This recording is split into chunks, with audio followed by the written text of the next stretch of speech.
Bien, seguimos en la mira, estamos con Lucila Arbolella, buenas noches. Hola. Y en este último programa vamos a hacer un repaso de lo que fueron las alternativas económicas con las que comenzó este gobierno este año. Sí, un repaso de lo que fue el año 2012 y un poco lo que se espera para el 2013.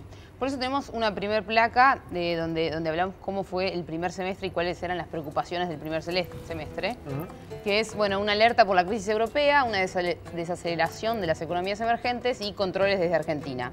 En el primer punto, lo vimos a principio de año, vimos prácticamente todo en el principio del programa, era que el mundo, Europa puntualmente, se estaba contrayendo, mientras que había una crisis no solo económica, sino política. Fue un año de muchas elecciones en Europa que además determinaban no solo los planes económicos o los cambios económicos, podemos volver, sino también la gobernabilidad de Europa, que ahora, lo dijo Ernesto Talvi cuando estuvo acá la semana pasada. Está mejorando. Sí, se ve como un poco la luz al final del túnel y entonces, esto ha modificado un poco lo que era el escenario previo al primer semestre.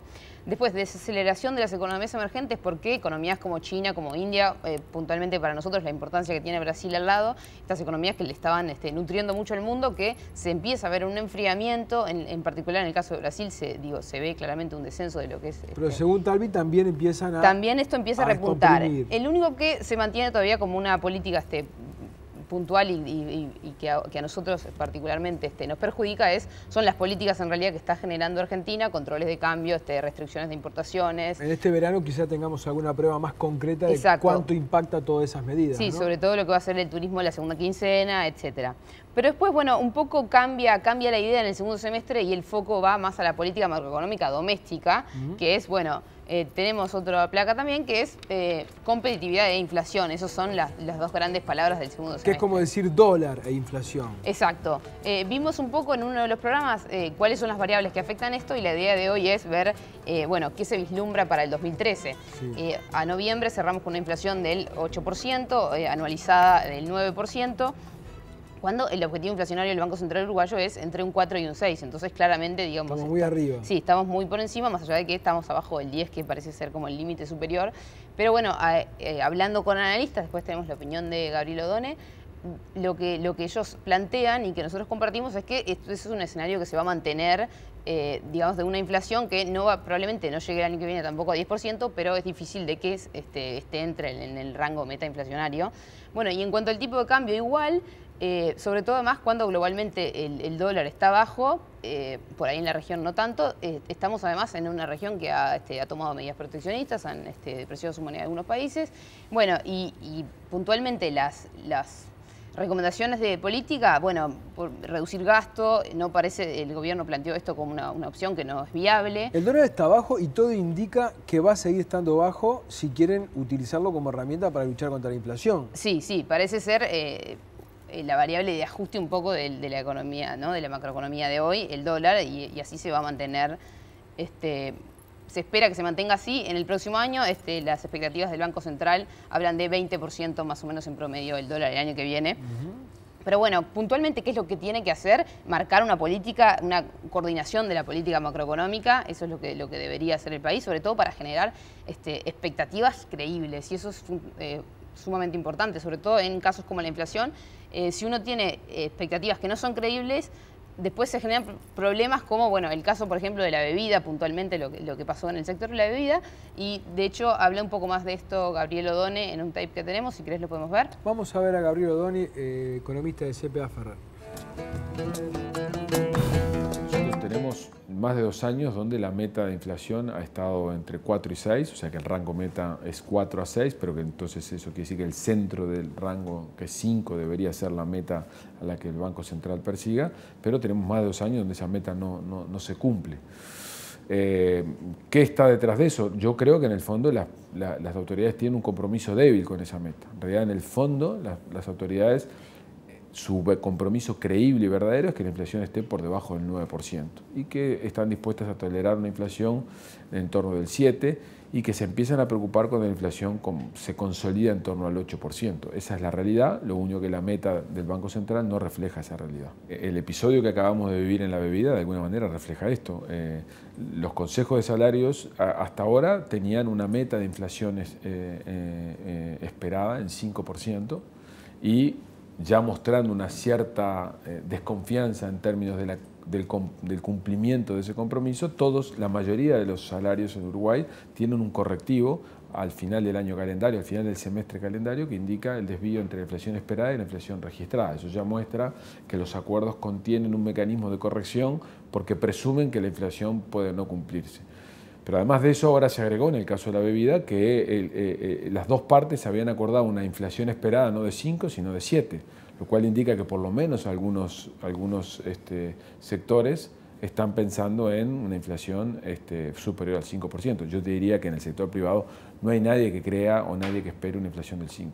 ¿Dónde hay problemas en este momento? Y ya lo tenemos desde el principio del 2012, y nosotros creemos que van a permanecer en las empresas que están fuertemente expuestas a la región, ya sea que exportan a Argentina y a Brasil o que sustituyen importaciones en Uruguay de productos que vienen de Argentina y Brasil. ¿Por qué? Porque Argentina y Brasil se abarataron, se protegen y además se desaceleraron en forma abrupta. Todo eso genera un ambiente mucho menos dinámico, entonces ahí tú tenés industrias como las vinculadas al papel, como las vinculadas a las autopartes, como las vinculadas a los productos químicos o a los laboratorios, que tienen una dinámica totalmente distinta a las otras actividades. Como estas actividades son intensas en mano de obra, el riesgo que tenemos es que estas empresas, en la medida que los salarios no moderen su evolución, ajusten más por cantidad que por precio y que promuevan un desempleo más alto en estas actividades y esto genere una contaminación rápida sobre el mercado interno. Sin embargo, este es nuestro diagnóstico general, que es el riesgo al que se enfrenta la economía el año que viene y por el cual la política económica tiene que volverse más vigilante de la coordinación para evitar que este fenómeno de aterrizaje asincrónico tenga lugar. El resultado que conocimos ayer de la actividad, sumado a las señales de incipiente recuperación en Brasil, nos indican que tal vez esto que nosotros veíamos hace tan solo 3 o 4 semanas como algo más riesgoso pueda ser más moderado. Sigue siendo el mismo el diagnóstico, pero tal vez con menos riesgos para que el empleo sea una variable de ajuste el año que viene.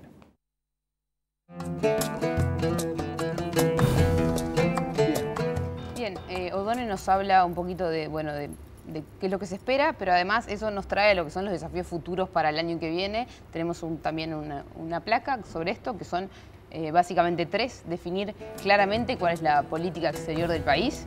En el corto plazo, invertir en infraestructura y en el mediano plazo, mejorar la educación y generar una mano de obra calificada. Sobre el primer punto, volvemos a hablar con O'Donnell, nos da su opinión en un tape y después seguimos con lo demás. Vamos a ver de nuevo a Gabriel O'Donnell. El Mercosur está agotado para Uruguay. ¿Qué quiere decir que está agotado? Antes de que todas estas medidas proteccionistas emergieran en Brasil y en Argentina, ya el Mercosur no era una fuente de dinamismo adicional para la economía uruguaya. Por lo tanto, hace bastante tiempo que Uruguay debate a su manera, lenta como siempre, la búsqueda de opciones alternativas para buscar una inserción externa más favorable. Lo que Uruguay debe hacer es no abandonar el Mercosur. Yo creo que quienes sostienen el abandono del Mercosur adoptan una posición ingenua, muy ingenua. Uruguay tiene lazos muy firmes con algunas ramas de actividad en Argentina y en Brasil. Algunas de esas ramas son muy intensivas en mano de obra, por lo tanto un abandono del Mercosur, tratando de posicionarnos en un socio como Chile, nos dejaría con toda una serie de problemas por temas de regla de origen, por temas de caída de regímenes de admisión temporaria, que no tendrían las facilidades que tienen hoy, por lo tanto afectaríamos a actividades que están largamente acostumbradas a actuar o a interactuar con Argentina, que es verdad que enfrentan dificultades, pero que siguen teniendo en el mercado argentino su único destino o su principal destino. Ahora, decir que no debemos abandonar el Mercosur no quiere decir que nuestra única estrategia de inserción externa tiene que ser el Mercosur. Uruguay debe pensar en una estrategia de inserción externa más amplia. Yo no creo que Brasil, soy muy escéptico que un país como Brasil pueda tener un proceso de integración vigoroso, fraterno y más intenso que el que tiene definido a través del Mercosur con Uruguay. Entre otras cosas, porque no hay ninguna razón para que ningún político brasileño privilegie un vínculo con Uruguay favoreciendo algún tipo de medida para un país que es más rico que Brasil y sobre todo infinitamente más rico que muchas regiones brasileñas. Por lo tanto, lo que Uruguay va a lograr con Brasil son señales políticas favorables, beneplácito de del presidente de turno, muy buenas maneras, muchas mejores maneras que las que recibimos de Argentina, pero poco más, no mucho más que esto que estoy diciendo. ¿Eso dónde nos deja? Y que Uruguay debe volver a su vieja inserción externa histórica, que es, sin pelearse con sus vecinos, tratar de buscar un camino propio. ¿Dónde está el camino propio para Uruguay? Déjame que te lo plantee de esta manera. ¿Cuál fue el camino del Mercosur? Transformar a Uruguay en un camino de entrada a dos economías grandes. O sea, la versión de Uruguay era: instálense en Uruguay, que dado los acuerdos preferenciales o dado el arancel cero que hay en nuestro comercio bilateral con Brasil y Argentina, ustedes van a poder entrar a mercados atractivos y grandes en un país más ordenado, más estable y más predecible políticamente. Bueno, eso es lo que hoy está en cuestión, porque Brasil y Argentina protegen, y protegen mucho más que antes. ¿Dónde está la jugada alternativa que Uruguay hoy puede hacer? Invierta en Uruguay, porque la producción argentina y la producción paraguaya y la producción del sur de Brasil en materia granelera y en materia de producción de alimentos para China y para India va a explotar en los próximos 5 años. Invierta en Uruguay, porque nosotros seremos el polo logístico y seremos quienes estaremos en condiciones de canalizar de manera más rápida y más eficiente, más estable, toda esa producción que hoy no tiene infraestructura ni en Argentina ni en el sur de Brasil para sacar esa producción.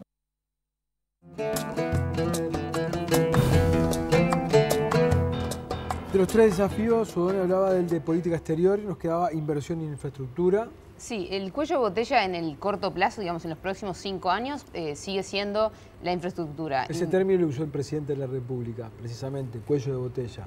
Exacto, sí, es digamos, el punto en el que no nos deja seguir creciendo, es el cuello de botella al desarrollo.